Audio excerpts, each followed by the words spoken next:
کام سے قبل بسم اللہ شریف پڑھنے کو حکم دیا۔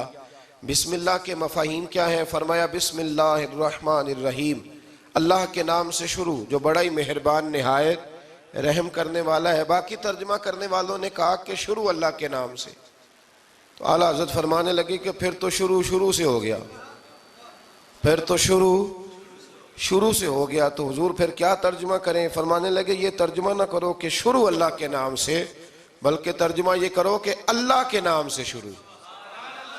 یہ دیکھیں نا، سوچ ہے نا بزرگوں کی، اللہ کے نام سے، تاکہ واقعی اللہ کے نام سے شروع ہو۔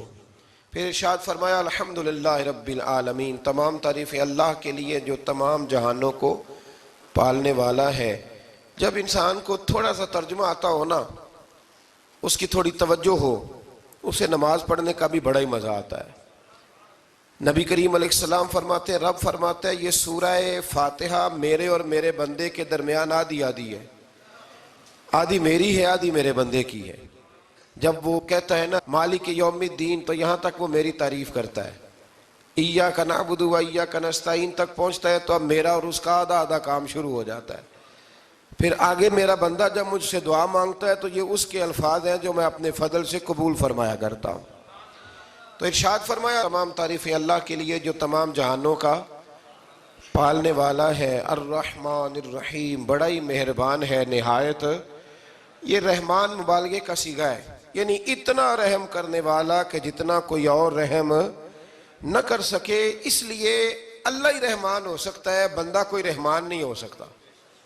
بندے کو رحیم کہا جا سکتا ہے، نبی پاک رحیم ہے لیکن رحمان نہیں ہے، اس لیے کسی بھی انسان کا نام رحمان نہیں ہو سکتا۔ کسی دکان پر بعض اوقات لوگ نام رکھ لیتے ہیں رحمان بک ڈپو، تو یہ درست نہیں ہے۔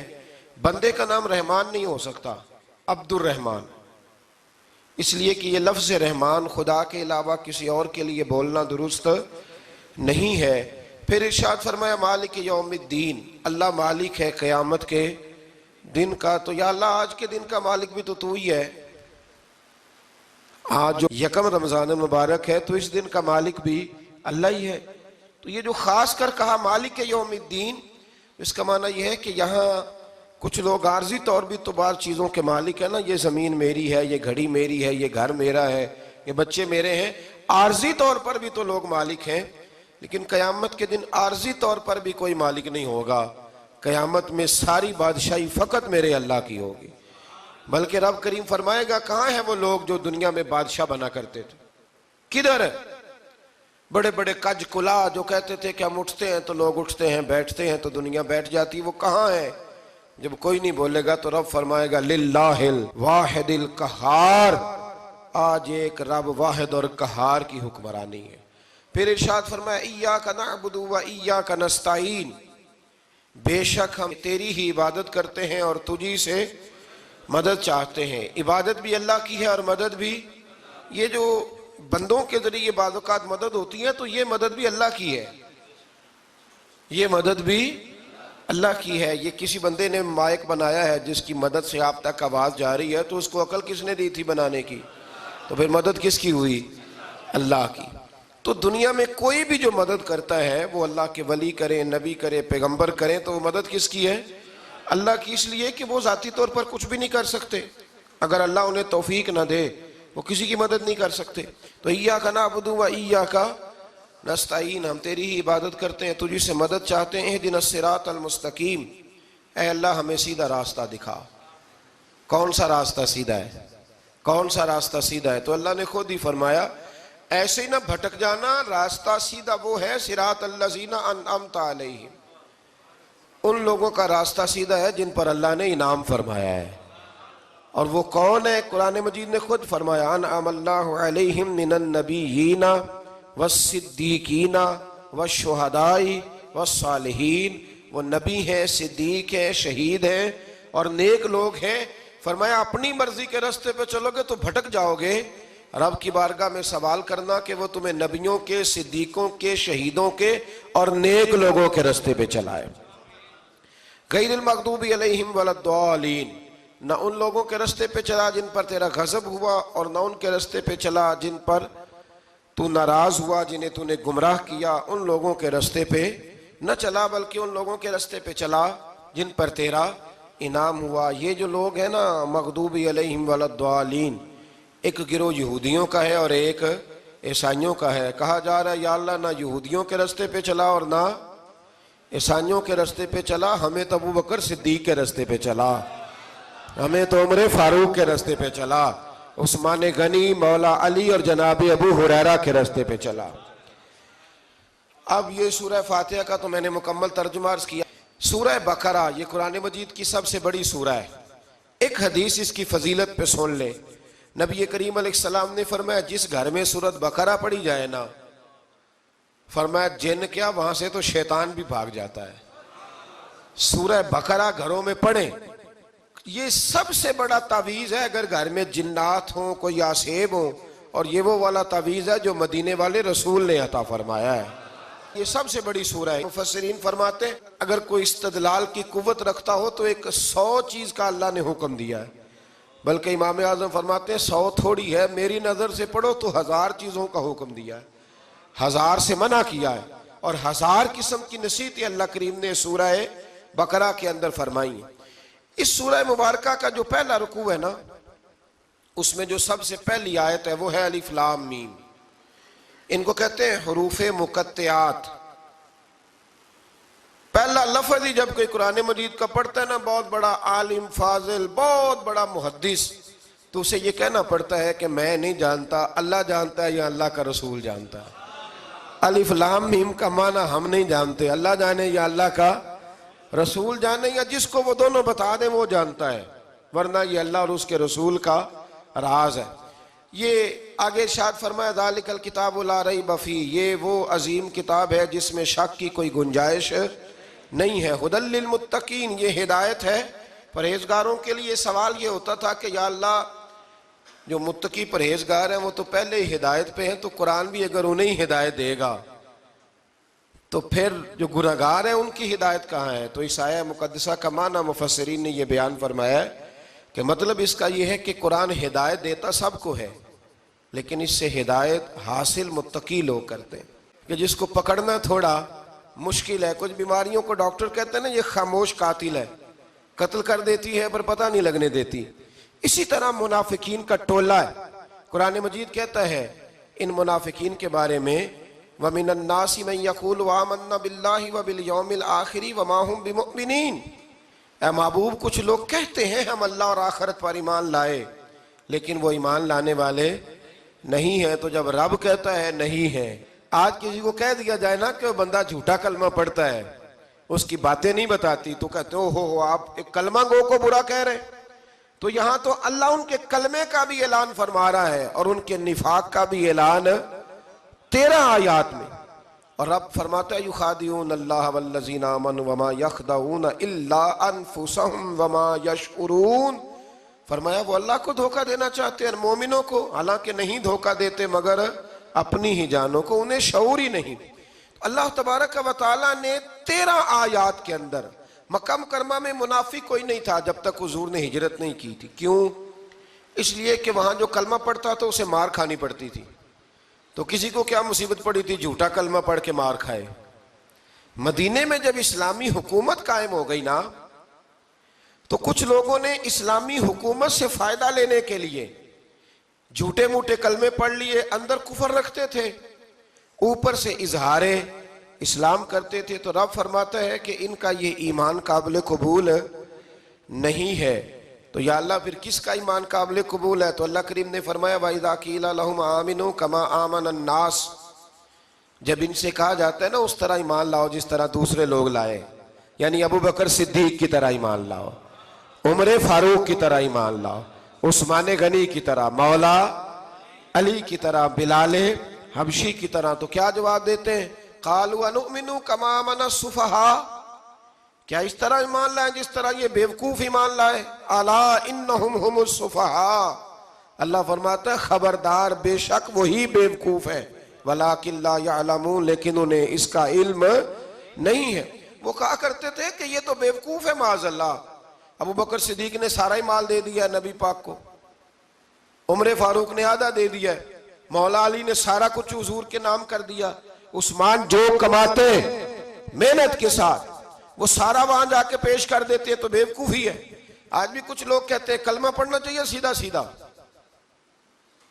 یہ کیا بات ہو گئی کہ اب بندہ مسیتڑ ہی ہو جائے، کاروبار بھی تو کرنا ہے نا، نماز روزہ بھی تو بیوقوفی ہے۔ اللہ جواب دیتا ہے، فرمایا الا انہم ھم السفہاء، خبردار بیوقوف تو تم ہو کہ میرے محبوب کی شریعت کا، دین کا، روحانیت کا سورج چمک رہا ہے اور تم نے فیض ہی کوئی نہیں حاصل کیا۔ تو میرے بھائیوں، صحابہ کا ایمان وہ ایمان ہے، اہل بیت نبوت کا وہ ایمان ہے کہ اللہ کو ایمان بھی وہ والا پسند ہے جو حضور کے غلاموں جیسا ایمان ہو۔ اللہ تبارک و تعالیٰ نے منافقین کا ذکر فرمایا تو پھر اللہ کریم نے فرمایا یہ تو وہ بیوقوف لوگ ہیں اس آدمی کی طرح جو آگ جب پوری جلا لیتا ہے نا روشنی پھیل جاتی ہے تو پھر اللہ اس کا نور لے جاتا ہے۔ انہوں نے بھی چلاکیاں کر کے تھوڑا سا ماحول بنایا تھا تو اللہ نے ان کے سارے پردے کھول دیے، ان کے پاس کچھ باقی بچا، ان کے پردے کھول گئے۔ رسول کریم علیہ السلام کی بارگاہ میں نا ایک دن ان منافقین نے شرارت کر دی۔ منافقین نے شرارت کیا کی؟ جب حضور صلی اللہ علیہ وسلم نے فرمایا نا پوچھو جو پوچھنا ہے، تو امام راضی کہتے ہیں یہ پیچھے نمازیں پڑھتے تھے، یہ 313 تھے حضور کے پیچھے۔ اگر مدینے میں رہ کے منافق ہو سکتے ہیں تو باقی ملکوں میں بھی تو ہو ہی سکتے ہیں نا جی۔ حضور کے پیچھے نمازیں پڑھتے تھے تو ایک دن کہنے لگے نہیں یہ کہتے ہیں جو مرضی پوچھو تو ہم پیچھے نمازیں پڑھتے ہیں، ہمارا انہیں پتہ نہیں۔ جب یہ اعتراض کیا نا حضور کے علم پر، آپ سمجھ لیں کہ حضور کے علم پر اعتراض کرنا طریقہ کس کا ہے؟ طریقہ کس کا ہے حضور کے علم مبارک پر اعتراض کرنا؟ کہنے لگے پیچھے نمازیں پڑھتے ہیں، انہیں پتہ ہی نہیں۔ جب یہ کہا تو اللہ کے رسول نے نا، جمعے والا دن تھا، حضور نے فرمایا میرے علم پر اعتراض کرتے ہو؟ 70 بندے نام لے کر اور ولدیتیں لے کر، بلکہ بہت سارے ایسے تھے جنہیں کنفرم ہو گیا کہ ولدیت اصل میں ہے کیا، انہیں طے ہو گیا۔ حضور کے بے ادب کے لیے یہ طے کرنا بھی مشکل ہوتا ہے نا، طے ہو گیا کہ ولدیت ہے کیا۔ 70 بندے نام لے کے حضور نے مسجد نبی سے نکال دیے، فرمایا یا فلاں بن فلاں قم فخرج فإنک منافق، او فلاں کے بیٹے فلاں کھڑا ہو جا، نکل جا، تو منافق ہے۔ حضور نے 70 بندے نکال دیے۔ اب 70 بندے اکٹھے گلی میں نکلیں تو رش تو پڑ جاتا ہے نا۔ حضرت عمر فاروق لیٹ ہو گئے، جمعے میں آ رہے تھے، ان کو جاتے ہوئے دیکھا تو عمر فاروق فرمانے لگے جمعہ ہو گیا ہے بھئی، 70 بندے نکل آئے باہر، جمعہ ہو گیا ہے۔ تو ایک منافق کہنے لگا تھا کہ نہیں حضور نے نکال دیا، تو عبداللہ بن ابی سلول جو ان کا سربراہ تھا نا وہ کہنے لگا چپ کر۔ حضرت عمر سے کہنے لگا ہاں جی ہو گیا ہے۔ وہ بھی کہنے لگا تھا نہیں ہوا، ہمیں نکال دیا گیا ہے۔ تو یہ سردار بولا، کہنے لگا ہو گیا ہے۔ حضرت عمر کہنے لگا چلو جمعہ ہو گیا تو جا کے اندر حضور کی زیارت ہی کر لیتا ہوں، لیٹ تو ہو ہی گیا ہوں۔ حضرت عمر اندر چلے گئے تو پیچھے سے وہ منافقین اپنے سردار سے کہنے لگے کہ 2 منٹ میں عمر کو پتہ چل جائے گا کہ تم نے جھوٹ بولا ہے۔ عمر کو جا کے پتہ چل جائے، کہنے لگا بڑے پاگل ہو، میں نے تمہاری جان بچائی ہے، نبی پاک نے تو مسجد سے نکالا ہے نا۔ تو عمر کو پتہ چل جاتا نا ہم منافق ہیں، تو ابو بکر بھی مسجد میں تھے، علی بھی مسجد میں تھے، عثمان بھی مسجد میں تھے، بچانے والا ہی کوئی نہیں تھا۔ عمر نے تلوار لے کے تو دنیا سے ہی نکال دینا تھا، تو میں نے جان بچائی ہے، آپ جائیں گے نا اندر تو حضور ٹھنڈا کر دیں گے، فرمائیں گے چلو میں نے نکال جو دیا ہے۔ تو یہ وہ منافقین کی جماعت ہے۔ دوسرے سے تیسرے رکوع میں نا اللہ تعالیٰ نے انسان کو یاد کرایا ہے کہ تو نے عبادت اپنے رب کی کرنی ہے، اور فرمایا رب تمہارا وہ ہے جس نے تمہارے لیے زمین کو فرش بنایا ہے، آسمان کو چھت بنایا ہے، اور آسمان سے پانی برسا کے تو زمین سے پھل اگائے ہیں، رزق لکم، وہ بھی تیرے کھانے کے لیے اگائے ہیں۔ وہ جو آسمان سے بارش برسا کے زمین سے سبز اور پھل اگائے ہیں تو وہ بھی تیرے لیے۔ جب سارا کچھ تیرے لیے بنایا تو بھی تو عبادت کرنا اپنے رب کی، پھر کسی کو اس کا شریک نہ ٹھہرا۔ ایک چیلنج بھی کیا قرآن مجید نے اس رکوع کے اندر۔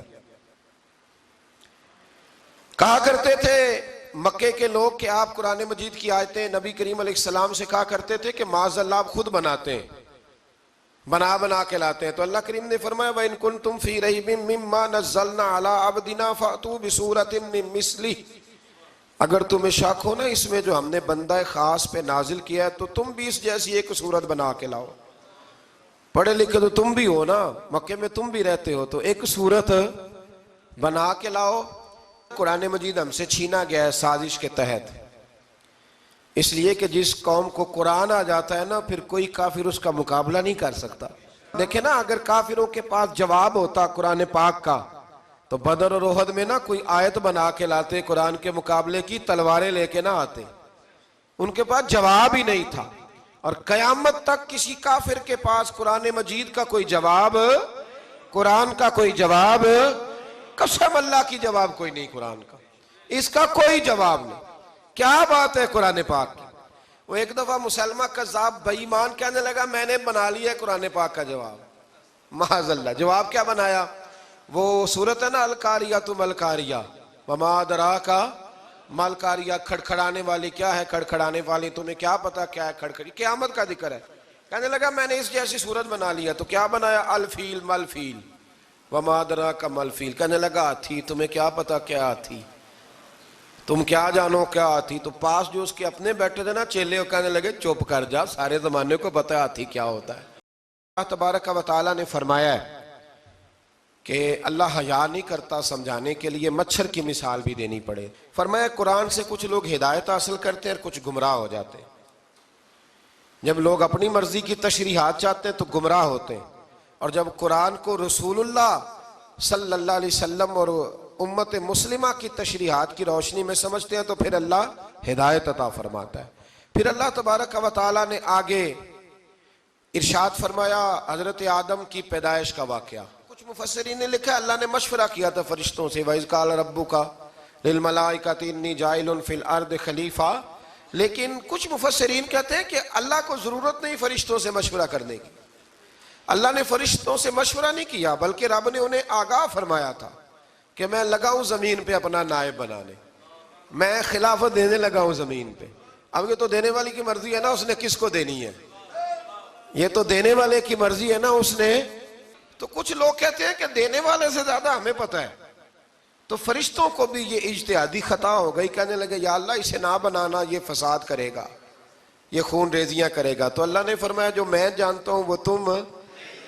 اللہ اکبر. امام راضی فرماتے جب رمضان آتا ہے تو اللہ فرشتوں سے کہتا ہے ذرا یہ کھول کے دروازے دیکھو نا یہ زمین پہ کیا کر رہے ہیں. تم تو کہتے تھے فساد کریں گے اور یہ سارے تراویحیں پڑھ رہے ہیں.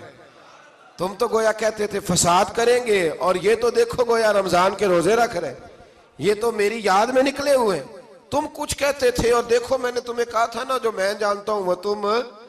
اللہ نے پھر حضرت آدم علیہ السلام کو تمام زمانے کے علوم عطا کیے، علم سکھا لیا. تو فرشتوں سے کہا تم بھی ان چیزوں کے نام بتاؤ، تو وہ بتا سکے نہیں. اللہ نے فرمایا اب اس طرح کرو آدم کو سجدہ کرو. سب نے سجدہ کیا سوائے. وہ کہنے لگا یا اللہ صرف تجھے ہی کرنا ہے. کرنا بھی صرف اللہ کو چاہیے، پر رب کے آگے بھی جھکنا چاہیے، اور جس کے سامنے رب جھکائے نا وہاں بھی. اور یہ جو عاجزی ہے نا، یہ جو جھکنا ہے، یہ علم کے آگے ہے. ہماری مصیبت یہ ہے کہ ہم علم کے آگے بھی گردن جھکانے کو تیار نہیں ہوتے، وہاں بھی ہم خود عالم فاضل بن جاتے ہیں.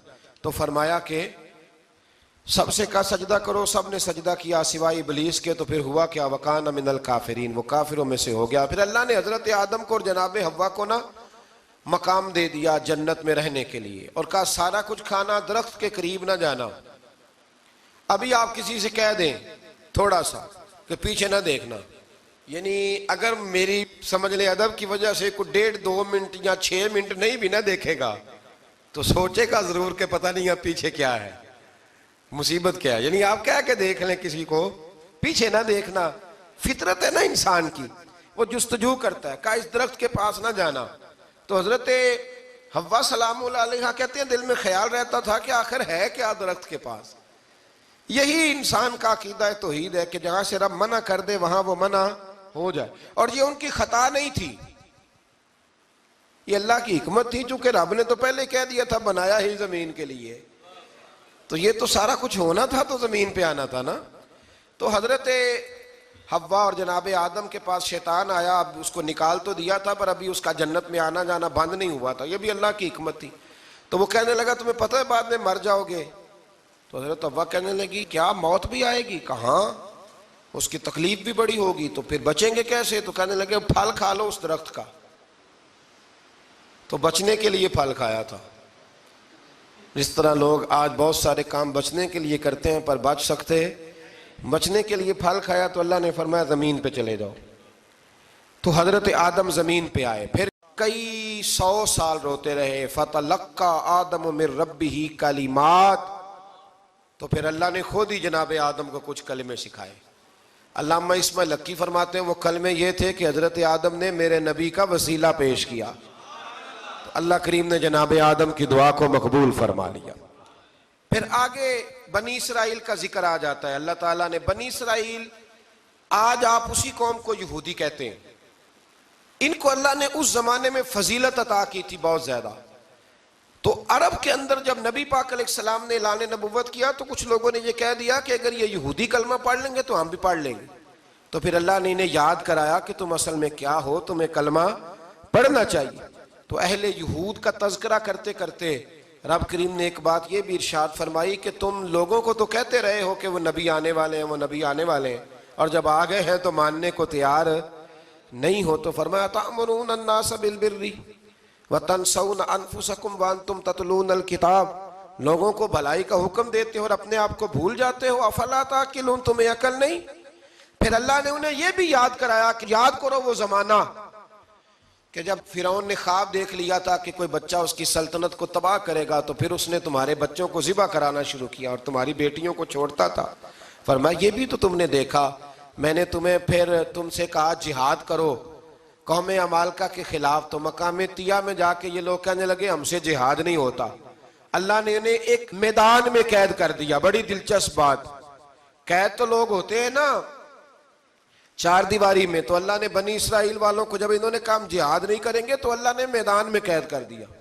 میدان میں، یہ یاد رکھیں، جب انسان اللہ کی نافرمانی کرتا ہے تو اسے ایسی قید ملتی ہے جس کا اس نے تصور بھی نہیں کیا ہوتا.